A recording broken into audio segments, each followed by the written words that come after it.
Brazil Global Tour looks back at the major talking points after a positive second-half showing saw the Seleção run out comfortable winners in Moscow. Analysis: a solid second-half showing at the Luzhniki Stadium in Moscow on Saturday saw Brazil eventually canter to a 3-0 victory over World Cup hosts Russia on the Brazil Global Tour. Read more. Report: Russia 0-3 Brazil, tight out. We raced the 7-1. In stats, Russia 0-3 Brazil. Barcelona stars Felipe Coutinho and Paulino were on the scoresheet, with defender Miranda knocking home the other from close range in what Coach Tite believes was a valuable exercise for his side ahead of June's World Cup finals. Below, Brazil Global Tour. Take a look at some of the major talking points from the Russian capital. Paulino has become increasingly important to Brazil's attacking play over the past 18 months. The Barcelona man has now netted 7 goals under Tite, the same number of strikes as Neymar and only one less than the top scorer under the current coach, Gabriel Jesus. His uncanny ability to perfectly time his late runs into the box was in display once again as he earned a penalty and headed a goal himself. His thrust from midfield has added an extra dimension to the side and has been vital in reducing the dependence on Neymar. Willian back in the mix. Chelsea midfielder Willian once again impressed in a Brazil shirt and, combined with his sensational club form, now appears to have a real chance of forcing his way back into Brazil's starting 11.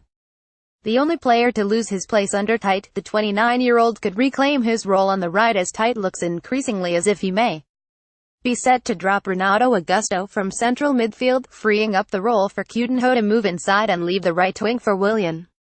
Tite has repeatedly trialed Coutinho in a deeper midfield role and once again asked the Barcelona man to move central and create. This was the first time he had started a match in central midfield under Tite. In the first half, however, the Barcelona man found it tough going, despite Douglas Costa pulling very wide to afford him more space. Coutinho had a tall task on his hands with so many Russian defenders in front of him, but he improved as the Seleção found a way through in the second half and stepped up to convert a penalty for yet another goal under Tite. For Coutinho to be effective in the role, he will need to operate in a more cohesive attacking approach than we saw in the first 45 minutes.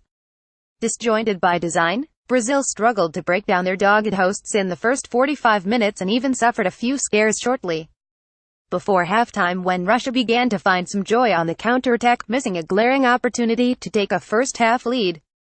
Brazil appeared a little disjointed in attack, but Coach Tite later insisted this was quite by design. He tasked his attackers with constantly swapping positions in an attempt to unsettle a Russia side that was deploying the sort of deep block he expects from many of the Seleção's opponents at the World Cup. Timed we race the demons. Brazil cruised to victory after the break, but next up for the Seleção is a first meeting with Germany since the 7-1 match that Tite says will offer the 5-time world champions a chance to finally erase the demons of that fateful night in Belo Horizonte almost 4 years ago. We are in a building period and emotionally it will be important. Against Germany, we will want to play football, to be competitive, mentally strong, and put an idea in play. We are looking to impose our way of playing.